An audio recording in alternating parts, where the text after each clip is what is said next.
It's definitely a corridor where whether it's, citizens, car services, delivery vehicles, it can be kind of a drag strip. Yeah. Is there anything underway to try and deal with that in any way, shape, or form, the speed that people travel some of those back Leonard Street is not. I think a lot of people use Leonard Street as a quicker way to get through, like instead of dealing with Manhattan Avenue. It's a tight spot. It's just those 5-6 blocks. It's parking on both sides. It's residential. Maintenance or not maintenance wise, but engineering wise, I don't think much we can do with that.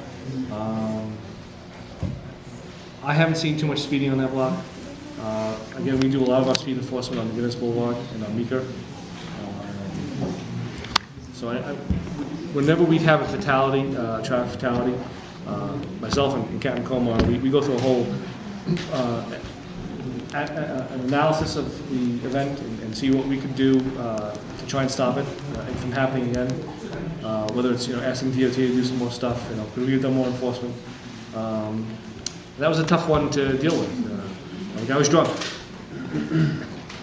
One car stopped at a stop sign. The scooter stopped behind that car, and this guy just ran. It was terrible. So my guys were. One of my police cars were coming down Meswell and just past the corner. They heard the crash and stopped, and that's I grabbed the guy. Stuff. So I don't know really what more can be done on London. Just wanted to add also the drunk driver actually lived on the block, so it's not Right. like. Well, that's exactly the thing. Put the speed bump on the road. Down the streets. If you put speed Leonard, bump, DOT is, has to a lot stop. of people want speed bumps. My experience with DOT is they don't like putting them in. I'm not going to answer for them, but if you think that might be a solution, reach out to DOT. Well, and they can also take that up with the community board. And that can be taken up with the Transportation community board. shares. They Her have a name's Karen transportation- Nieves. She's Yes. very good. What are you guys going to do for us as far as protecting our rights so that we have quality of life? I'm gonna leave here. My first action plan is to speak to my two lieutenants who work the 412 shift and the midnight shift.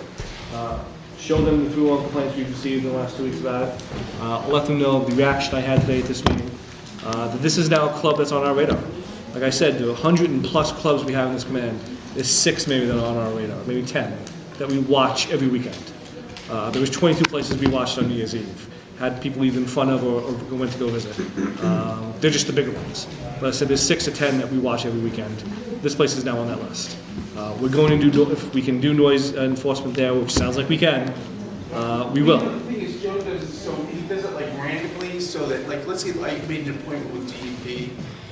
Most likely the night that they came, he wouldn't be having music that night. So it would kind of throw it all up. But I know other people here in this room are here because of this issue, and I really encourage you to speak out. And we're here at this forum, and it's important that the police officers know the impact that this establishment is having on our community. Yeah, we definitely heard you, whether we hear from more people or not. What you said is, sufficient. We're going to go and we're going to talk to our lieutenants. One of our lieutenants is very conscientious when it comes to the bars. Some of the bar owners detest him because he does take enforcement action. And thanks to him, it seems like one of the clubs is closing. That's sometimes the first thing we do when we walk into places. It's this lieutenant. He's the cause of this. You guys coming here. I'm just telling you that to give you a little bit of hope that something will be done when we leave here, and we'll be in touch with you, and we're gonna tackle this until it's solved.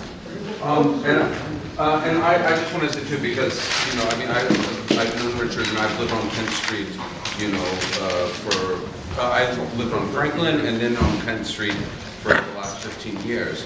But the funny thing is, Kent Street is quote unquote a historic block. It's protected by the city of New York. And so is my block. Yeah, and so is Richard's. And even though I'm a few buildings up from Richard, I still, I can hear it at night, it keeps me and my girlfriend awake. And I can imagine how bad it is for Richard. I mean, because he's right on the corner.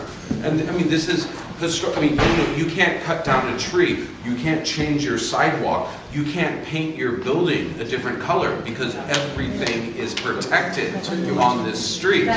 Yet, we can have these, these clubs and stuff. And it really is, I think it's antithetical, it's very antithetical. So. Yeah, my name is Kevin. I live directly across the street, right in dead center between Greenpoint and Kent. And I'm one of the fortunate ones that live in the back apartment. So if I did live in the front where I first had an apartment, I would probably have to move, from the north. But the studio people up on the top, even though I'm in the back still, if it's the summertime and the window's open, I can hear the drums. That's how loud it goes over the roof to the other side. So it's, the people on the top, even if the bar closes, you still have the music people on the top, and that's a problem. All right, folks, we'll be here afterwards. If someone comes up to me in private, we'll address some of your issues. Thank you for coming.